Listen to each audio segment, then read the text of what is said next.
نحمده ونصلي ونسلم على سيدنا ومولانا محمد رسول معدن الجود والكرم منبع العلم والحلم والحكم أما بعد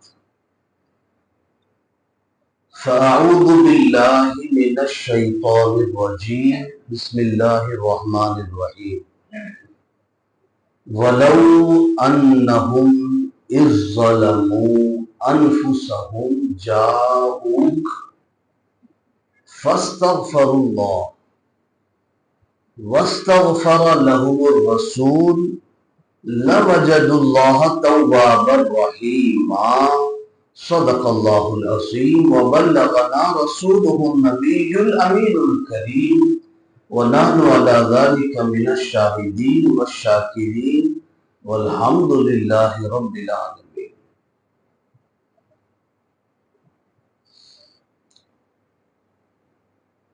اعلیٰ حضرت فرماتے ہیں کہ چمک تجھ سے پاتے ہیں سب پانے والے،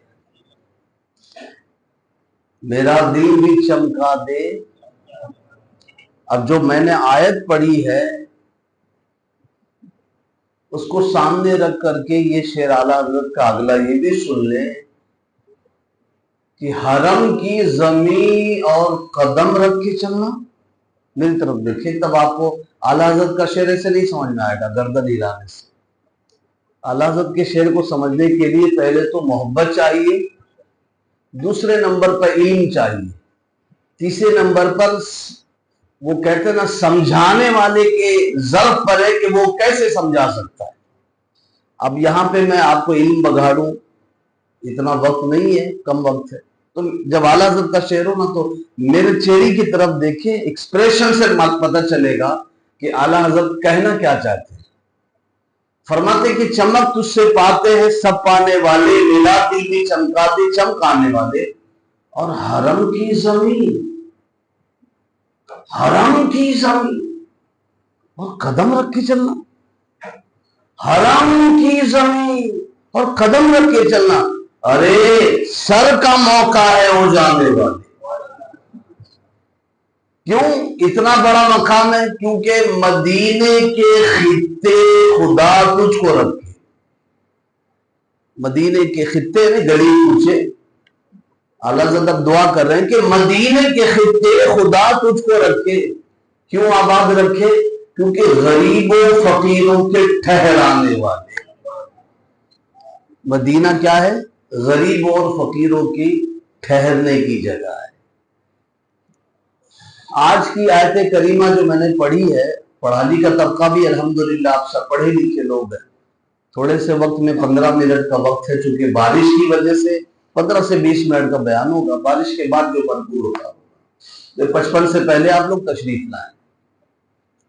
تو قرآن مجید کی آیت سے آپ لوگ سمجھ گئے ہوں کہ آج بات مدینے کی ہونے والی ہے۔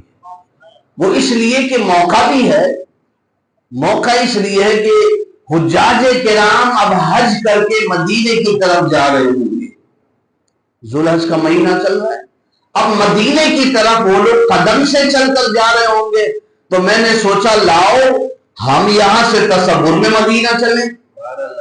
بھائی وہ قدم سے مدینہ جا رہے ہیں، ہم تصور میں، اگر ہمارا یہ تصور قبول ہو گیا تو انشاءاللہ ہم بھی قدم سے چل کر جائیں گے، کیونکہ نہیں مانو زر تو کیا ہے میں غریب ہوں یہی نا، نہیں مانو زر تو کیا ہے میں غریب ہوں یہی نا، ارے میرے عشق کو مجھ کو لے چلوں گی جاؤں گی مدینہ۔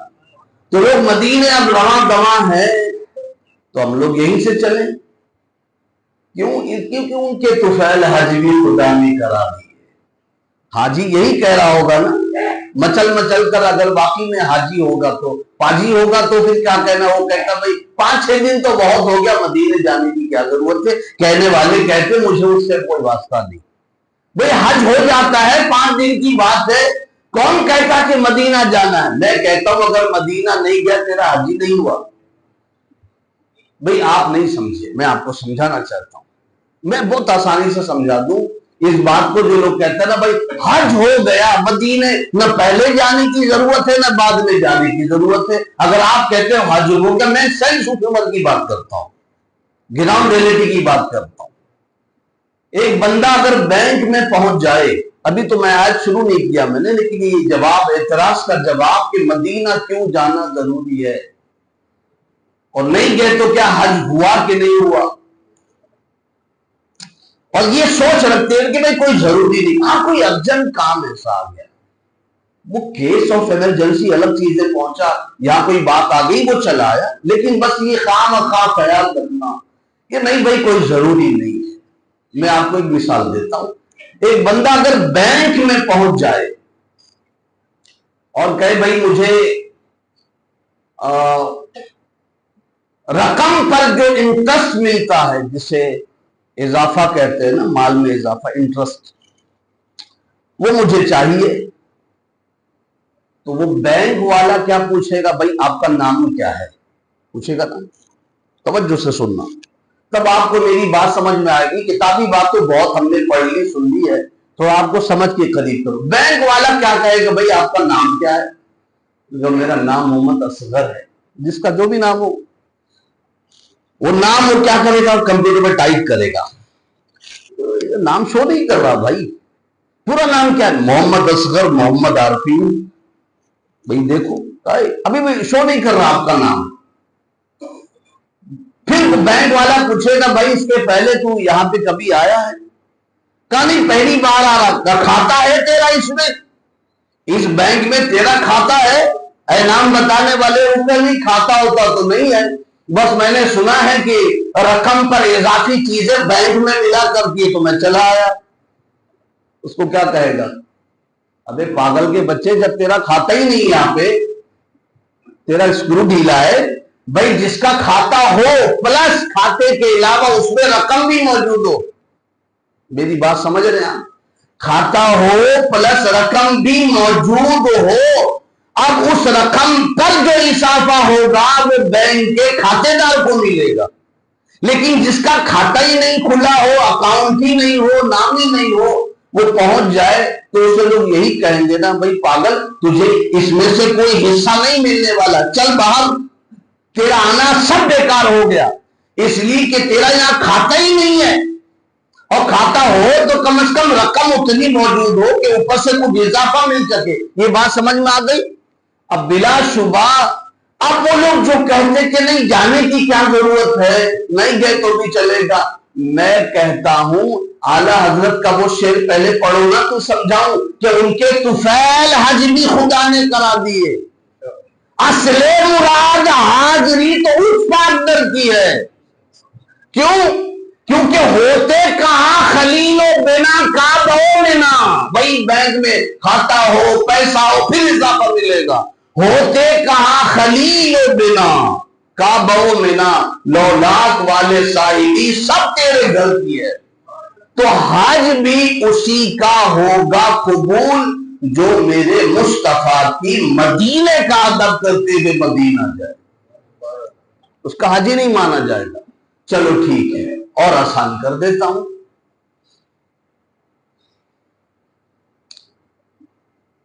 حج بندہ کیوں کرتا ہے؟ تاکہ گناہوں سے پاک ہو جائے. ابھی تو میں صرف تمہید ہی باندھ رہا ہوں، بھی آیت پر نہیں آیا. حج بندہ اس لیے کرتا ہے تاکہ گناہوں سے پاک ہو جائے، صاف ستھرا ہو جائے. اور ایسا ہے بھی، حضور نے نہیں فرمایا کہ بندہ حج کرتا ہے تو گناہوں سے ایسے ہی پاک ہوتا ہے جیسے ابھی ابھی پیدا ہوا ہو، لیکن ٹوپی پہنا کر حج کرنے نہیں گیا ہو. جب خانے کعبہ کا چکر جو ہے نا، اس وقت تک آپ کے کام نہیں آ سکتا. سن لو اچھی طرح، ابھی ہے، اگلے سال آپ کا اللہ کا نمبر لگ جائے، اور جنہوں نے آمین کہا ان کا جلدی لگ جائے، جنہوں نے نہیں کہا ہے وہ بیٹھے رہے. آئی بات سمجھ میں؟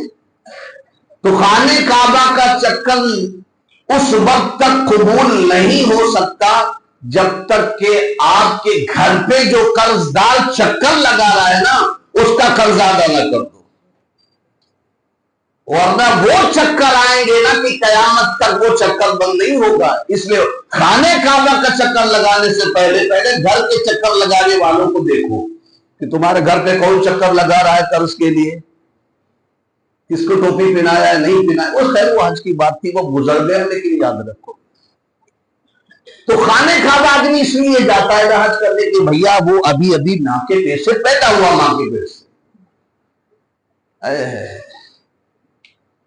لیکن ماں کے پیٹ سے پیدا ہونے کے بعد جب بچہ بڑا ہوتا ہے, حج کرنے والے اور مدینہ نہیں جانے والے سن لیں, ماں کے پیٹ سے پیدا ہونے کے بعد پیدا ہوا بچہ, جوان ہوا, بڑا ہوا, گناہ کرے گا کہ نہیں کرے گا؟ جی معصوم تو ہے جی, ہو نہیں ہونا, انسان خطا کرے گا, گناہ کرے گا, وہ گناہ کرے گا, گناہ معاف بھی ہو جائیں یہ کوئی ضروری ہے؟ اللہ کی مرضی ہے بھائی. اللہ ہمارا مالک ہے, ہم مالک نہیں ہے. ہمارا کام ہے معافی مانگنا سچے دل سے, اس کی مرضی, معافی دے نہ دے اس کی مرضی. ٹھیک ہے, بات پکی ہو گئی. حج کیا بندہ ایسے ہی ہو گیا جیسے ابھی ابھی ماں کے پیٹ سے پیدا ہوا, یعنی صاف ہو گیا. لیکن بعد کے جو معاملات ہیں اس میں اللہ معاف کرے نہ کرے اس کی مرضی. کہ حج کرنے کے بعد لوگ گناہ نہیں کرتے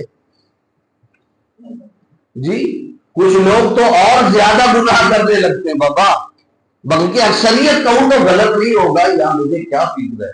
میں نے دیکھا حج کرنے سے پہلے تو کبھی کبھی مسجد میں لوگ آ بھی جاتے تھے, حج کرنے کے بعد تو وہ باقی کی نماز بھی غائب ہو جاتی.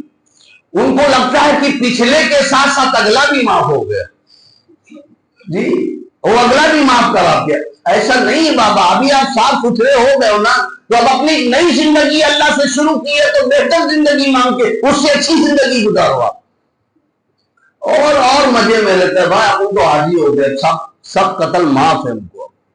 ایسے حاجی پاجی کی بات ہی نہیں کر رہا میں, وہ لوگ جو بچتے ہیں پھر بھی اللہ سے تو وہ استغفار کرتے رہتے ہیں, لیکن اللہ معاف کر دے اس کی مرضی, زور زبردستی تو نہیں ہے نا. اللہ اکبر. لیکن مصطفیٰ کی بارگاہ میں آنے والوں کے لیے کیا ہے؟ حج کر کے آئے, گناہ ہو رہا ہے, اس کی مرضی, معاف کرے نہ کرے. مدینہ منورہ نہیں گئے, چلے آئے, اس کی مرضی, معاف کرے نہ کرے, گناہ پر گناہ ہو رہا ہے. لیکن ایک زبردست اللہ نے ایک امید دی ہے, کیا فرمایا؟ وَلَوْ أَنَّهُمْ إِذْ ظَلَمُوا أَنفُسَهُمْ جاؤک. اکیلے تم مانگو گے معافی داؤد باغ مسجد میں بیٹھ کے, اندھیری میں, جو کہ شیری میں, جہاں کہیں بھی, اپنے مکان میں, دکان میں, میری مرضی میں معاف کروں نہ کروں. لیکن اگر گناہ تم سے ہو گیا ہے نا, اور گنہگار ہی وہاں جاتا بخشوانے کے لیے, خانے کعبہ کے چکر لگانا, تو کہنے کا مطلب یہ کہ اب اللہ نے کیا فرمایا؟ فرمایا گناہ ہو گیا ہے نا, اب ضمانت اس بات کی میں دیتا ہوں کہ گناہ پر شرمندہ ہونے کے بعد میرے مصطفیٰ کی بارگاہ میں آؤ گے نا, اللہ نے فرمایا فاستغفر اللہ. آ گئے کہ اللہ میں آ گیا, ہاتھ اٹھاؤ یا اللہ میں نے اٹھا دیا, استغفار کرو فاستغفر اللہ, یا اللہ میں نے استغفار بھی کر لیا.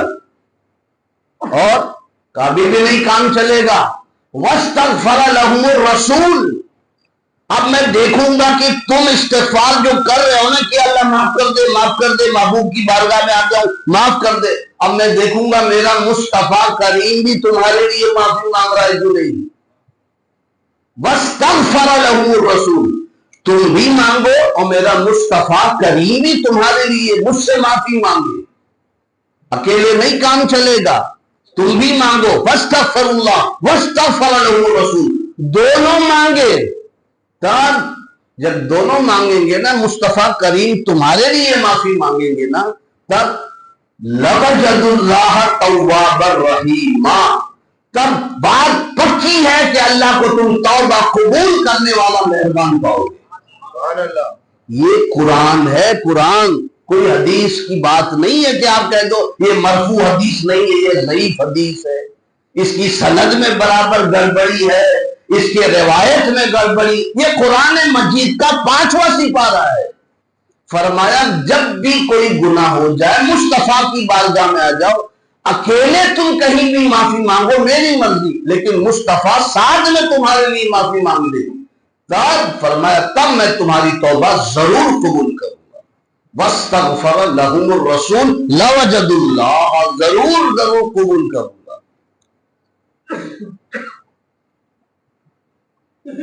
اب بات ایک سمجھ میں آتی ہے کہ بھائی جس کے پاس مال پانی ہے، پیسہ ہے، وہ جائے، ہے نا، سنہری جالی کے سامنے بس وہی جائے گا نا بھائی، فلائٹ کا ٹکٹ ویزا وغیرہ اور ایک بیٹی تو کم از کم آج کی تاریخ میں لگتا ہے عمرہ بھی کرنے گیا بندہ، تو غریب کیا کرے گا؟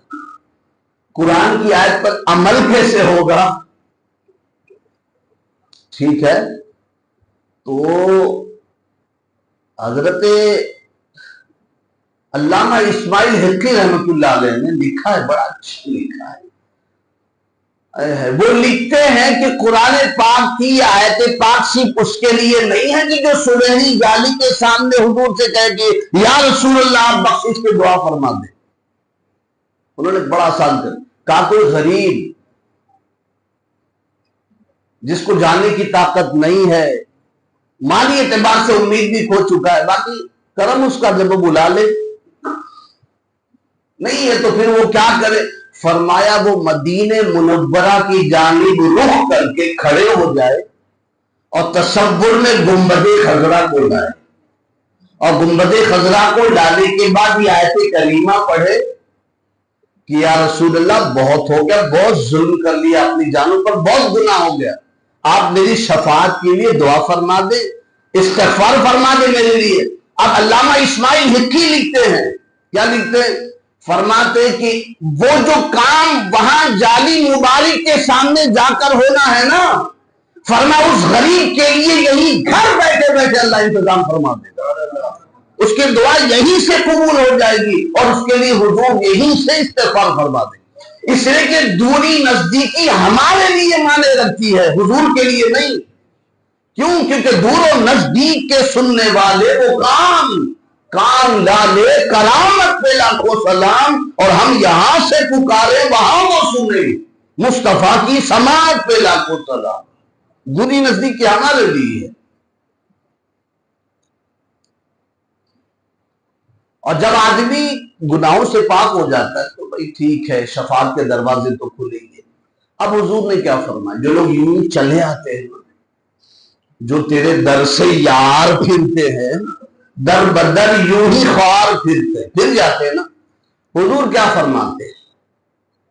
فرماتے من زار قبری وجبت لہو شفاعتی، حدیث پاک ہے شفا شریف، اور اس کو لکھا ہے قاضی ثناء اللہ پالی پتی رضی اللہ تعالیٰ عنہ نے، بہت معتبر کتاب ہے حدیث کی۔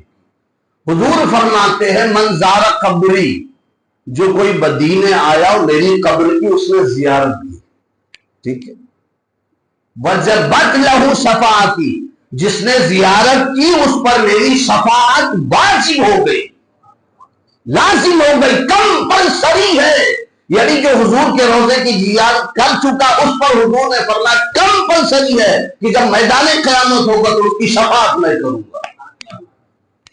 آج کر کے یوں نکل کے ذرا دیکھو تو تمہاری ضمانت کون لیتا، کون گارنٹی لیتا؟ بس اتنا کہا گیا کہ ہاں ٹھیک ہے، ماں کے پیٹ سے بھی پیدا ہوئی، لیکن یہاں آ گئے تو حضور نے فرمایا میں ضمانت لیتا ہوں کہ تمہاری شفاعت کروں گا۔